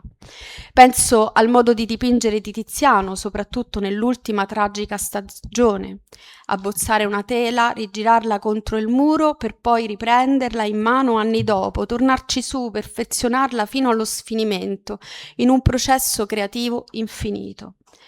Penso all'elogio della lentezza, di cui Tiziano è maestro e che finisce per allontanargli i favori di tanti committenti veneziani, per cui bisognava lavorare a ritmi sostenuti. Come il Tiziano di cui scrive, Augusto ha molto sofferto il rifiuto e l'isolamento, soprattutto da vecchio. E uso la parola vecchio perché per lui questa parola aveva una grandissima dignità. Augusto sapeva di aver scelto una posizione minoritaria, ma non ha mai accettato di essere ignorato silenziosamente. Per molto tempo ha reclamato a gran voce contro chi si ostinava a scrivere di ciò di cui aveva scritto anche lui e fingeva di non averlo letto, peggio ancora di non curarsi delle sue conclusioni. Per questo sono rimasta molto sorpresa, lo dico con grande franchezza, dal tributo collettivo che si è levato dopo il 18 gennaio. Augusto Gentili, uno dei più grandi storici dell'arte di tutti i tempi, grandissimo specialista di pittura veneziana del 4 e del 500. Ho trovato, perdonatemi le celebrazioni all'indomani della sua scomparsa, per certi aspetti fastidiose. Augusto probabilmente sapeva che sarebbe andata così, anche se non credo che questa prospettiva lo adulasse in alcun modo. Mi piace perciò pensare che la conclusione del suo saggio, dedicato all'allegoria del tempo governato dalla prudenza, sia anche da leggere come un segnale a cui tutti noi dovremmo prestare attenzione e che in un certo senso l'abbia scritta un po' per noi. Se pensare alla sua eredità per Tiziano non aveva assunto un carattere consolatorio, tutt'altro, Augusto sceglie di concludere il suo saggio con l'emblema dell'orsa, a cui il più grande pittore veneziano del Cinquecento aveva affidato il compito di rappresentare la sua pittura. Mettendo al mondo i suoi cuccioli, l'orsa libera dalla placenta la forma del loro corpo, permette loro un'esistenza diversa dalla propria. È una immagine potentissima in cui la realtà della nascita si trasforma nella metafora perfetta della creazione pittorica. Attraverso questo emblema, Augusto forse parla ancora una volta anche un po' di sé. Nonostante lo storytelling, nonostante la cancel culture, nonostante ciò che doveva ancora venire, che aveva già l'aria di essere meno interessante di ciò che era stato, Augusto dimostra di conservare la speranza nel futuro grazie alle generazioni che egli stesso ha contribuito a formare, comportandosi come l'orsa, liberando cioè ciascuno dei suoi cuccioli opportunamente nutriti affinché ciascuno assumesse la sua forma.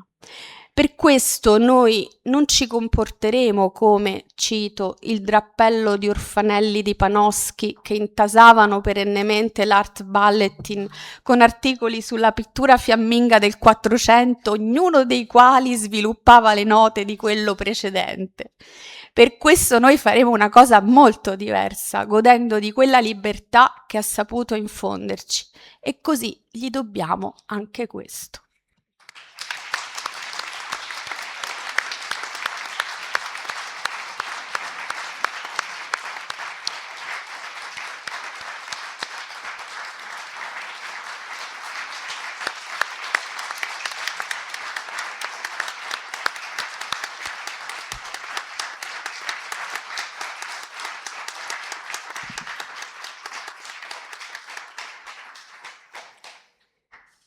Grazie Valentina Sapienza per i riflessi autobiografici o biografici che ha saputo cogliere e che ha tratto dall'allegoria del tempo governata dalla prudenza, e chiederei ora a Michele Di Monte di concludere in qualche modo, visto che siamo nei tempi giusti, di ricucire un po' il filo degli interventi e dare un giudizio, come dire, complessivo a quest'opera di Augusto Gentili. Sì, grazie naturalmente, grazie, bentrovati tutti, grazie dell'invito, dell'organizzazione. Sì, proverò a fare un discorso un po' più generale, speriamo che appunto possa, come si diceva, cucire un po' anche le osservazioni di cui abbiamo ascoltato finora, insomma, di diverso registro. E partirei dal titolo che avrei voluto dare qualche giorno fa, parlando con Valentina e con i colleghi. Appunto si pensava di dare un titolo quantomeno di servizio per individuare il genere di contributo che avremmo voluto poi appunto discutere qua, e mi era venuto in mente che il titolo del mio intervento avrebbe potuto suonare così: leggere come e come leggere Augusto Gentili. Il gioco di simmetrie e asimmetrie, che forse Augusto avrebbe apprezzato, ancorché un po' cacofonico, è chiaramente voluto, se non altro perché leggere trattino come non significa la stessa cosa di come leggere.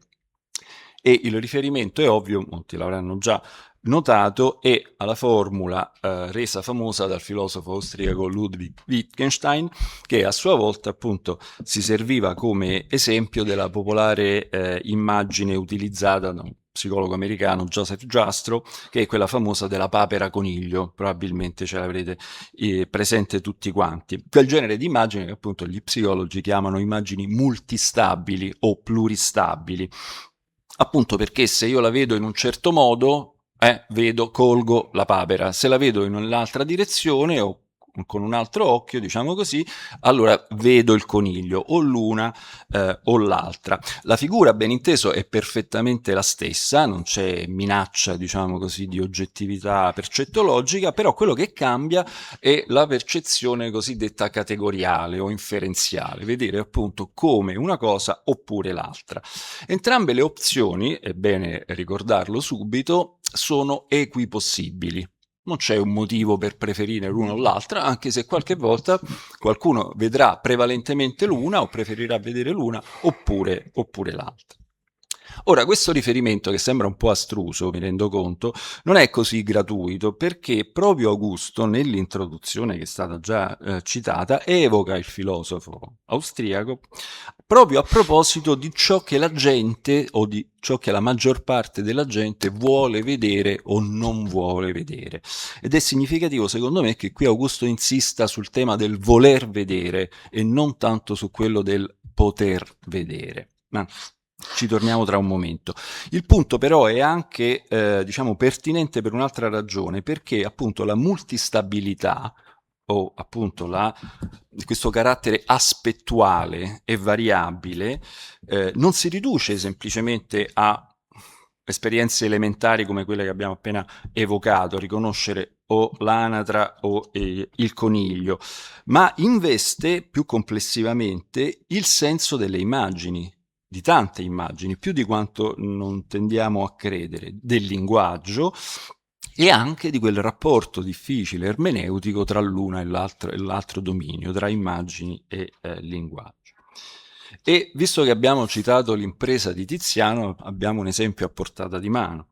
L'impresa di Tiziano, che peraltro Augusto l'ha ricordato adesso Valentina, sagacemente interpretato a chiusura del suo saggio per suggellare e, sottolineo, sigillare il suo discorso. È un caso interessante perché, appunto, come sapete, il motto di Tiziano, natura potentior ars, si traduce normalmente, anche Augusto lo fa, l'arte è più potente della natura. Benissimo, ma mi chiedo, non si potrebbe leggere anche diversamente? In questo caso, forse magari in maniera stilisticamente meno perfetta o anche grammaticalmente meno inoppugnabile, però appunto Mariela non è d'accordo evidentemente, ma io credo che si possa tradurre per esempio anche come la natura è un'arte più potente. Questo sovvertirebbe un po' il senso della frase, ma sarebbe davvero questa diversa lettura, che vorrebbe un Tiziano per esempio più umile, sarebbe così incompatibile, logicamente non possibile, non quadrabile con il contesto storico che noi conosciamo? Io credo di no. Insomma, io penso che dobbiamo decidere. C'è sempre, più spesso di quanto non vogliamo talvolta credere, un problema di decidibilità. E credo che questo problema di decidibilità riguardi anche la lettura del libro di Augusto, donde appunto il mio titolo, Come leggere il libro ultimo di Augusto. E la mia proposta, vado per le vie brevi, si intende, la mia idea è che si possa leggerlo per l'appunto anche secondo una strategia, come ho detto, multistabile, cioè come una sorta di lunga, eroica, avventurosa è stato detto, forse a tratti anche tormentata e tormentosa riflessione appunto sulla decidibilità, sulla multistabilità della storia e della storia dell'arte più in particolare, sulla multistabilità o sulla decidibilità della conoscenza storica e della storia dell'arte, cioè su quel tema formidabile appunto che è il tema del dubbio. E la mia proposta, che forse potrà sembrare più che controfattuale, controintuitiva, in realtà appunto prevede due opzioni, perché da una parte è ovvio, è certo, è stato ricordato, è stato detto, Augusto ci appare nel suo ultimo libro, come sempre potremmo anche aggiungere, come lo storico delle certezze assertive, ancorché un po' anarcoide, come è stato ricordato. È l'autore di convinzioni inconcusse, persino granitiche. Il dubbio nel testo di Augusto è presente di rado. Io ho contato, ce ne sono 7-8 occorrenze e tutte le volte il dubbio è citato esclusivamente per essere ostracizzato, fugato, eliminato. Il dubbio va liquidato. Ogni proposizione, ogni dettaglio, visto che siamo in tema, è, e non solo in linea di principio, decidibile e dunque esclude, una volta che la decisione è presa, ogni opzione alternativa, ancorché equipossibile. addirittura persino quelle future, e qui non abbiamo tempo, ma sarebbe da leggere la nota sul vulcano del dipinto di Lorenzo Lotto, il ritratto di Zuane Dalla Volta, dove addirittura vengono anticipate le obiezioni future. No? Sono certo che qualcuno se ne uscirà dicendo che il vulcano sta lì per ricordare che l'autore forse era di origine vesuviana. A costui io già offro la mia totale pietà. Temibile Augusto da questo punto di vista. Ecco, e qui appunto Augusto fa una straordinaria professione di ostinato umanismo, ostinato umanesimo è stato detto giustamente, e mostra quella fede incrollabile in quella che, appunto, parafrasando Blumenberg, si potrebbe chiamare appunto la Lesbarkeit, la leggibilità della storia, anzi forse ancora meglio la Leserlichkeit, la decifrabilità della storia delle immagini, della storia dell'arte, della storia delle idee e della cultura. E in questo Augusto è stato certamente figlio legittimo, non orfano, come si diceva adesso, di Panofsky, del grande Erwin, come lo chiama nel testo stesso. E questo è certamente un aspetto. Però ce n'è anche un altro, c'è una seconda lettura, secondo me, perché se è ben vero che appunto la fede di Augusto è tutt'altro che ingenua, anzi al contrario, come quella di Dostoevsky, potremmo dire la fede di Augusto in questa leggibilità della storia sgorga, forgiata in un crogiuolo di dubbi. Si è formata così, eppure, tuttavia, resta pur sempre un atto di fede. Ed è per questo che il testo di Augusto è anche inevitabilmente, anzi direi necessariamente, metodologicamente, uno straordinario esercizio di retorica. E dico esercizio qui non nel senso di un divertissement, ma proprio nel senso di una disciplina, anzi ancora meglio di un'autodisciplina. Di un'autodisciplina perché la buona vecchia retorica, come amava chiamarla Augusto, mira in primo luogo alla persuasione, non tanto alla dimostrazione, ma più alla persuasione, perché purtroppo sempre di entimemi si tratta, sempre di un lavoro retorico si tratta quando noi ci confrontiamo con la storia. Nelle sue varie inflessioni che Augusto abilmente orchestra, dalla retorica giudiziaria a quella epidittica, però sempre l'oggetto è la persuasione di chi? Del lettore, certo, in primo luogo, ma forse anche dell'autore stesso. Il primo lettore del libro di Augusto è Augusto stesso, è stato ricordato anche adesso da Valentina. La retorica allora diventa così una sorta di esorcismo in cui l'oggetto della pratica esorcistica, per quanto eliminato, per quanto nascosto, implicitamente comunque finisce per essere evocato. Devo chiudere, devo andare veloce e non possiamo soffermarci su questo, però credo che anche del libro di Augusto si possano dare due letture, una lettura ingenua, diciamo così, e una lettura critica, nel senso epistemico del termine. E anzi sono convinto che uno dei meriti, e non certo il più scontato, del libro di Augusto stia proprio nel fatto che ci incita, ci induce, ci spinge, sia pure indirettamente, sia pure forse oserei dire involontariamente, non tanto a nutrire o a coltivare, come si dice, il dubbio, ma a immaginarlo, a interrogarlo, a provocarlo. Sto facendo l'avvocato del diavolo in una causa buona che invece andrebbe difesa strenuamente ad ogni costo? Non saprei. Ma certamente comunque, per quello che mi conoscono, questo è persino ovvio, la mia prospettiva non mira né al pirronismo né tantomeno alla scepsi. Come ebbe a dire un saggio filosofo di tanto tempo fa, che certamente era al di sopra di ogni sospetto, coloro che vogliono indagare la verità senza considerare il dubbio, assimilantur is qui nesciunt quo vadant, sono come coloro che non sanno dove vanno.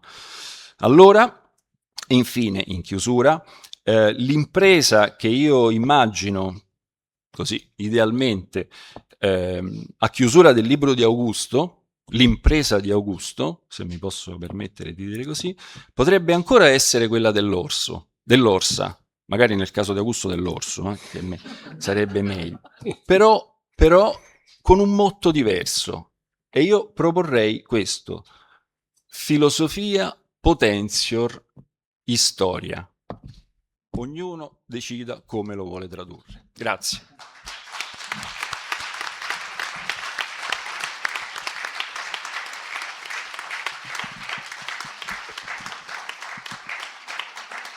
Grazie a Michele Di Monte delle Gallerie Nazionali di Arte Antica di Roma, che ha offerto, come dire, questo lavoro di ricucitura.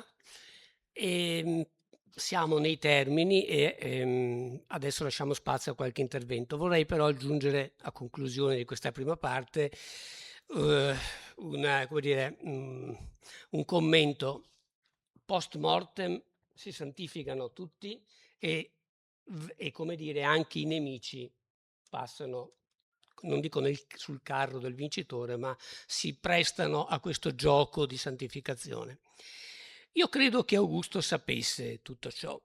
E infatti, se voi leggete l'ultimo capoverso, che insomma nell'introduzione bisogna sapere di chi stiamo parlando. Stiamo parlando di un grande atleta cubano, un saltatore in alto.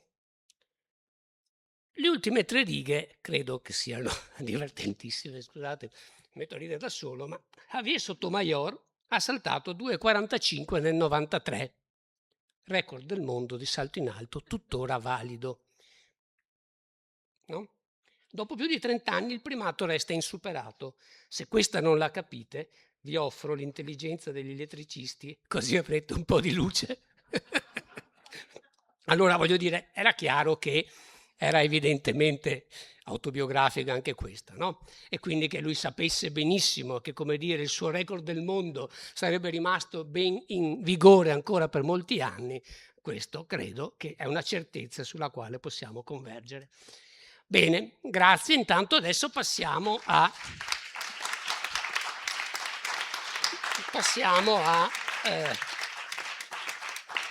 alcuni interventi. Dopo questi interventi così sapienti, è solamente un ricordo di carattere personale. Cioè, veramente, quando veniva qui Augusto alle lezioni di storia dell'arte veneta, era veramente una gioia, perché incontrava il suo pubblico veneziano. Lui è abituato naturalmente all'Ateneo, alle discussioni molto, molto importanti. Qui ritrovava un pubblico che lo amava moltissimo e veramente accorreva quando c'era Gentili, e lui si dava con molta intelligenza ma anche con molta generosità. Io credo che questo sia una cosa da ricordare e che sia da anche constatare negli allievi suoi, che oggi con sapienza ma anche con commozione hanno voluto testimoniare di essere stati allievi di un grande maestro.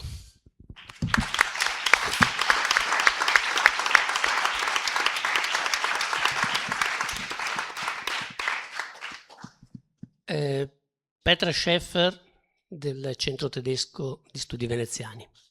Porto appunto i saluti del Centro Tedesco di Studi Veneziani, a cui appunto il professor Augusto Gentili era legato da un vivo scambio di idee con colleghi quale Wolfgang Wolters di Berlino, storico dell'arte, specialista dell'architettura rinascimentale, o Roland Krischel di Colonia, storico dell'arte, specialista anche lui del Tintoretto. Ma anche la nostra attuale borsista Matilde Cartolari, che è qui con noi stasera, storica dell'arte e ricercatrice specializzata nella storia del collezionismo tra le 2 guerre mondiali, conserva un prezioso ricordo. Matilde infatti ha incontrato Augusto durante i suoi studi qui all'Università Ca' Foscari. Erano gli ultimi anni di docenza e le sue lezioni, i suoi testi e i suoi esami, rigorosamente orali anche alla triennale, cito Matilde, trasmetteva prima di tutto un metodo di indagine storica, un modo di interrogare le immagini tessendo reti infinite di persone, contesti e significati. Fine citazione. Erano gli anni in cui anch'io consultavo Augusto per i miei studi sulla pratica dell'ipoteca del Carpaccio e nel 2012 proprio al Centro Tedesco e alle Gallerie dell'Accademia abbiamo organizzato la giornata di studi internazionale allestire Sant'Orsola, il ciclo narrativo di Vittorio Carpaccio tra scuola e museo, con una memorabile campagna fotografica all'interno del complesso di San Giovanni a Paolo. Ma permettetemi, cari colleghi e cara Susanna e famiglia, anche a nome di mio marito Massimo Andreoli, di ricordare un personalissimo ricordo di Augusto che spesso e volentieri citiamo in famiglia. Una sera appunto è venuto a cena con l'amico Guerrino Lovato e entrando Augusto alza una bottiglia di maraschino e con il suo modo ironicamente trionfante dice: «Ho portato una bizzaria anni 60». Fu una serata molto allegra. Grazie Augusto, che la terra di ti sia libera. Grazie.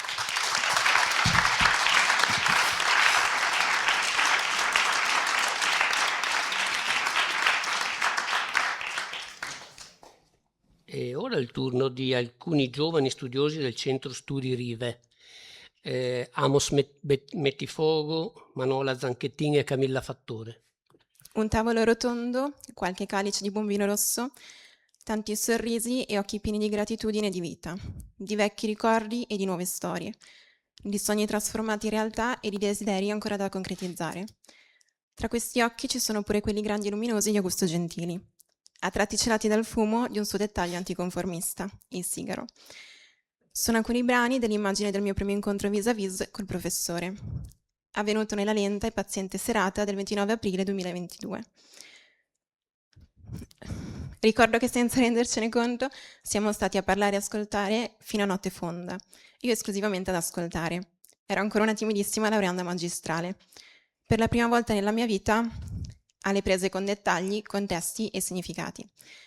Negli anni a seguire a questi preziosi momenti ne sono con grande fortuna seguiti degli altri. Ma per me, come per gli altri giovani del Centro Studi Rive, il primissimo incontro col professore è avvenuto leggendo i suoi scritti, le sue pagine che senza luogo e senza tempo per sempre tramanderanno i suoi insegnamenti, indispensabili a chiunque desideri vedere le storie raccontate per immagini e quindi praticare la storia dell'arte come disciplina umanistica dentro la complessità della storia delle idee. Questi insegnamenti noi giovani di Rive stiamo cercando di raccoglierli, per con fierezza, umiltà e rigore difenderli e continuare a farli vivere.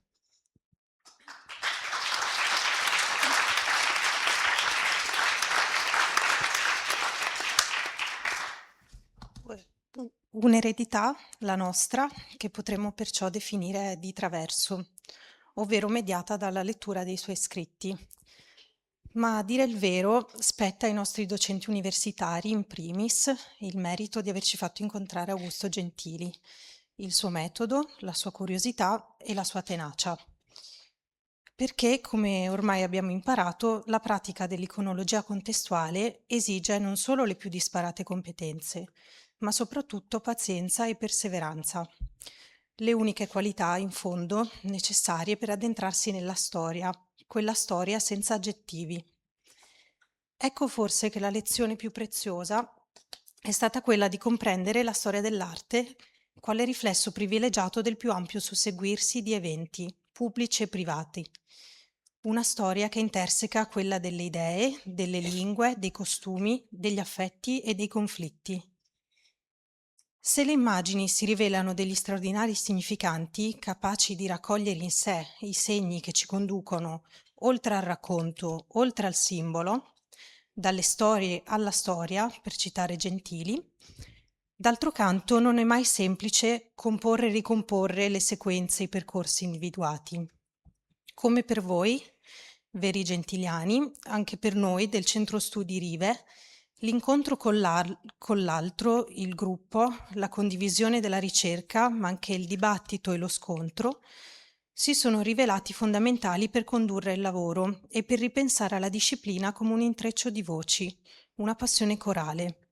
Desideriamo pertanto raccogliere, di traverso appunto, e restituire la lezione del maestro, proponendo una storia dell'arte diversa, necessariamente complessa, contestuale e collettiva.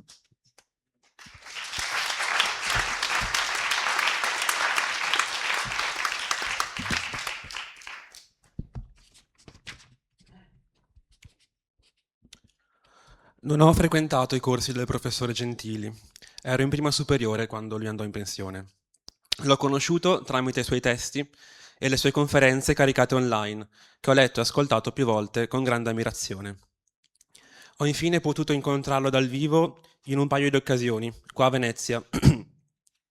Gli rivolsi qualche domanda, soppesando per bene le parole da usare e con la voce tremante, nutrendo il sano timore riverenziale che si riserva alle autorità, conscio di trovarmi di fronte a uno dei più grandi storici dell'arte. Perché, anche se non sono mai stato suo allievo, ho studiato il Rinascimento veneziano e per studiare il Rinascimento veneziano bisogna per forza di cose passare dai suoi insegnamenti e di conseguenza anche noi ci sentiamo un po' suoi allievi. Vi parlo e vi parliamo da umili e presunti rappresentanti delle cosiddette nuove generazioni, di cui si parla spesso e che adesso, per una volta, hanno voluto parlare loro in prima persona. E a tal proposito volevo leggere e commentare brevemente un passo del libro tratto dall'introduzione, un passo un po' polemico, mi rendo conto, ma... Strano però, deve essere l'unico forse, no? Sì. Quindi... In origine mi ripromettevo un raffinato discorso teorico su linguistic turn versus iconic turn, ma nel frattempo la questione si è spenta da sola, in assenza di attualità e di dibattito. Adesso ci sono urgenze apparentemente più semplici. Occorre difendere dalle minacce congiunte di politically correct, cancel culture e storytelling quel che rimane di una storia dell'arte umanistica, impoverita dalla progressiva scomparsa delle arti sorelle e cugine. Resta poca storia, ridotta a schemi da manuale scolastico. È ormai riservata a eroi solitari la ricerca sulle fonti e i documenti d'archivio. È annullata la divisiva e rischiosissima storia delle religioni, di tutte le religioni. E resta poca letteratura, poca scrittura. Sono particolarmente disprezzate le scienze del linguaggio, ignorati gli strumenti secolari della retorica, classica e umanistica, che poi è la stessa cosa. Non restano spazi per l'iconologia, mai troppo rispettata, oggi considerata roba vecchia per nostalgici o fanatici, né per la semiotica, che invece ha goduto in passato di notevoli fortune. Le immagini patiscono l'attenzione sbrigativa. È abolito finanche il looking hard, una volta tanto meglio l'inglese. Quell'esercizio fondamentale del guardare e riguardare, con il suo tempo prolungato e lentissimo, che garantiva il momento gioioso del premio finale. La cultura della cancellazione ha prodotto inevitabilmente la cancellazione della cultura.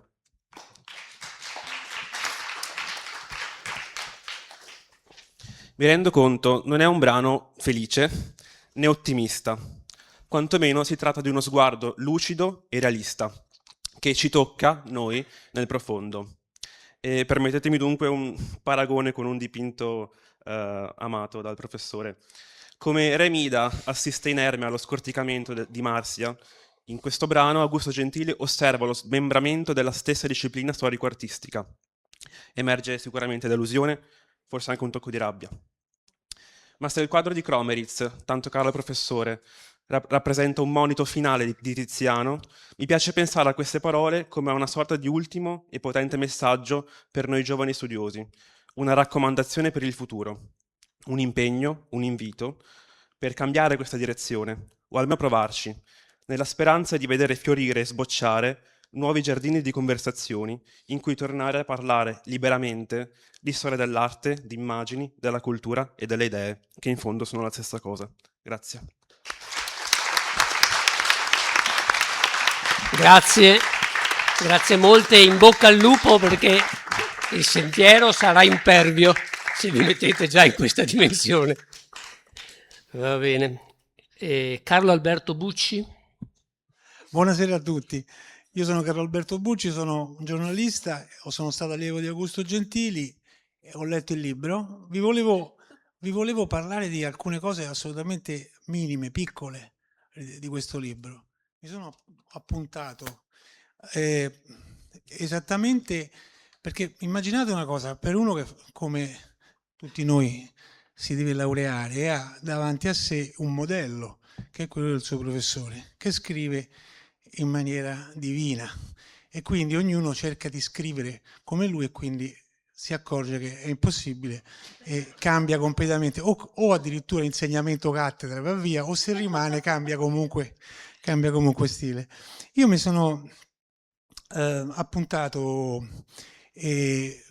alcuni elementi della sua scrittura e dunque Augusto faceva largo uso della paronomasia e come avete sentito prima lo stesso Michele Di Monte ha detto che Augusto Gentili aveva suggellato e sigillato.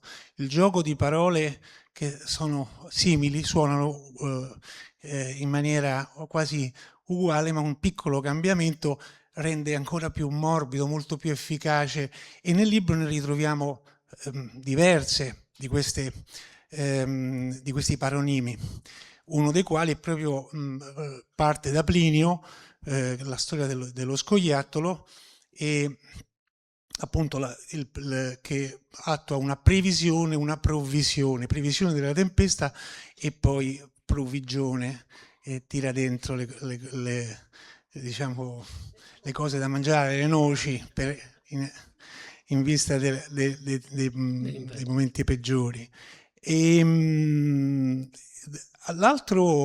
Un'altra cosa che rendeva uniche le sue frasi, che tutti cercavano di copiare, era il superlativo assoluto. Il libro è pieno di superlativi assoluti, ve ne leggo uno solo.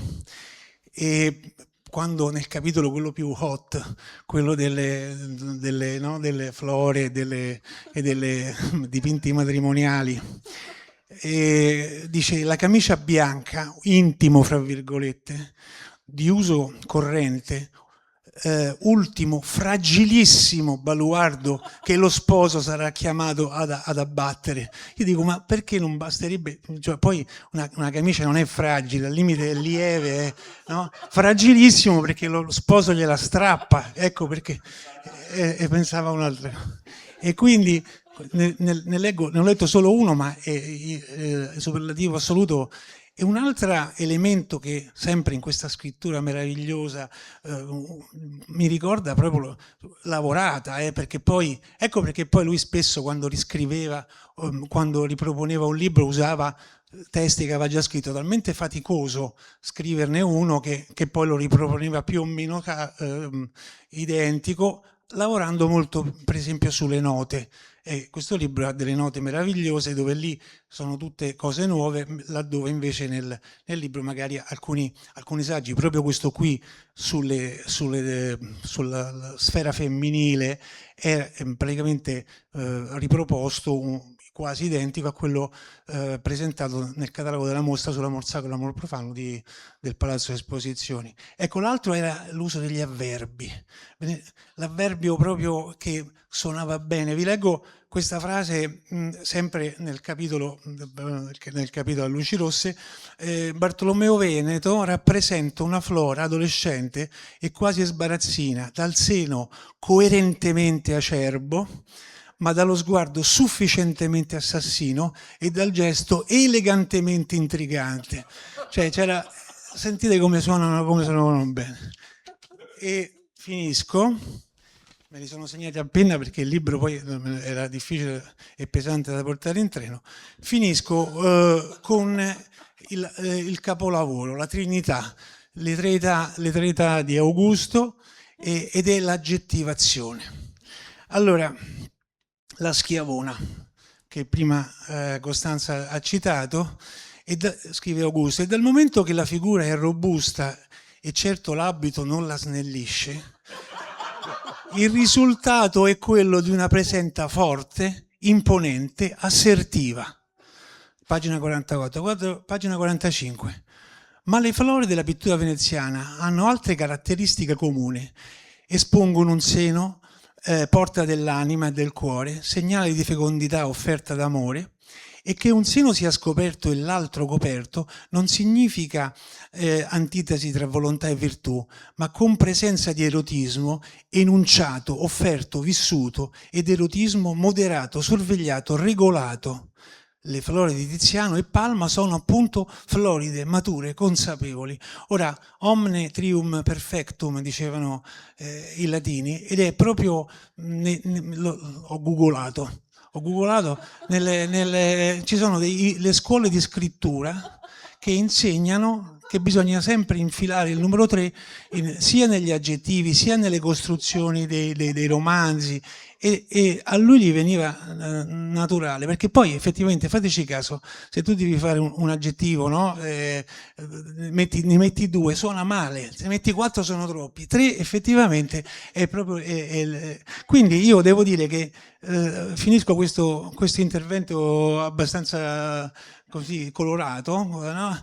Colorito, molto gentiliano. No, per dire che effettivamente poi andando ad analizzare, a parte tutti gli aspetti su quali loro si sono soffermati, c'era proprio una scuola della scrittura che rende questo libro, anche dal punto di vista proprio del piacere della lettura, veramente imperdibile. Grazie. Grazie.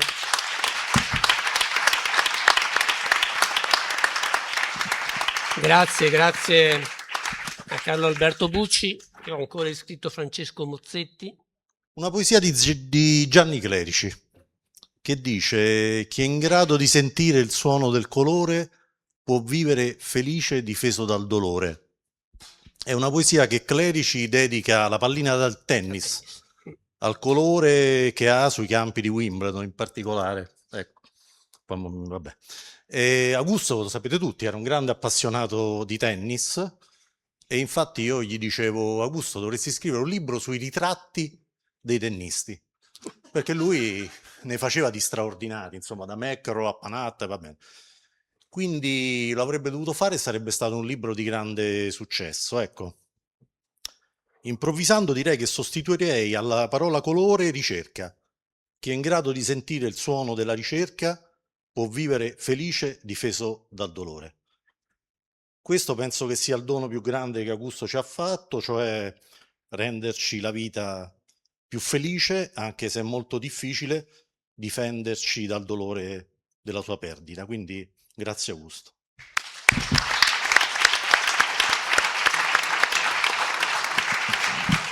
Grazie per questa improvvisazione. Siamo un po' verso la conclusione, c'è qualche altro intervento, qualcun altro che vuole aggiungere qualcosa?